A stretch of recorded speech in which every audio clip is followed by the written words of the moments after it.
Asian, like Naoy. Yeah, sa wakas mga kakwento, ang living boxing legend at the only 8-division boxing world champion na si Manny Pacman Pacquiao may matinding pasabog sa kanyang nakaraan na interview.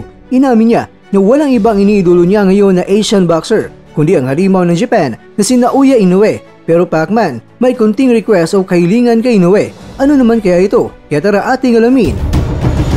March 1, maybe undercard of Davis fight. Ang former world champion na si Mark Magnifico Magsayo, maaring world title eliminator o world championship na ang laban sa susunod na taon. Magsayo, posibleng maging undercard ni Gervonta Tank Davis. Ito po galing mga kwento ang balitang ibabagay ko sa inyo. Kaya tara, kwentuhan na. He's a good fighter. Ito po galing mga kwento ang balitang ibabagay ko sa inyo. Kaya tara, kwentuhan na. Nabigyan ng pagkakataon ang isang news reporter na na-interview itong si Pacman at may mga sobrang prangkang mga tanong kay Pacman at nasalin na nga rito ang katanungan na kung sino ang kanyang paboritong aktibo ngayon na boksingero. Kaya naman, ito ang mabilis sa sagot ni Pacman. Like Naoy, Inoue.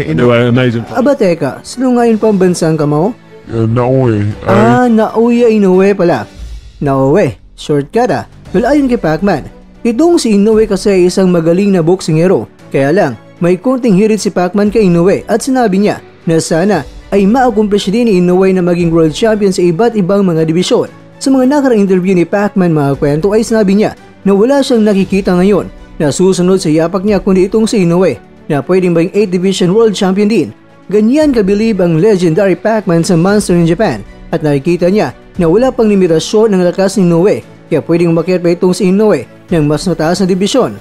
Samantala, sa interview naman ng ES News kay Magsayo, inamin ni Magsayo na ang kanyang nakaraan na laban ay yun ay isang activity fight lamang ito. At ang pinag-aandaan niya ay ang susunod niya na laban sa susunod na taon dahil maaring ang laban na ito ay isang eliminator fight o di kay world title fight na at ibinunyag din ni Magsayo na may malaking chance o posibleng siya ay mapapabilang sa isa sa mga undercard sa paparating na laban ni Tank Davis. Kaya dito na ibinunyag ni Magsayo na sa paparating na laban ni Davis, ang kanyang prediksyon ay mananalo si Davis via knockout.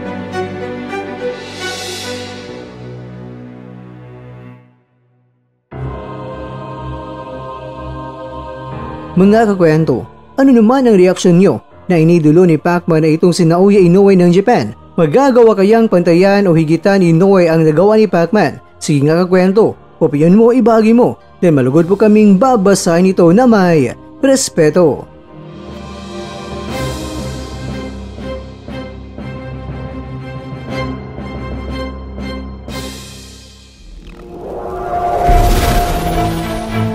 At dyan, nagtatapos ang ating kwento.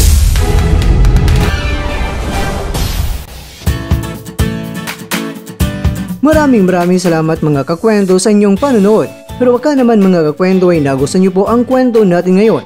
Baka pwede niyo po akong mabigyan dyan ng like, subscribe at pa-click na rin sa bell button.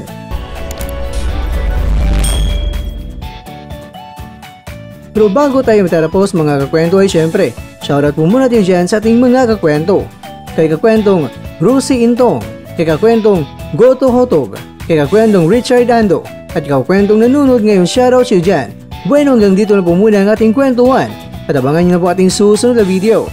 At dito lang po yan sa isang channel na kung saan maaring ito'y mga kwentong di pa na kwento sa inyo.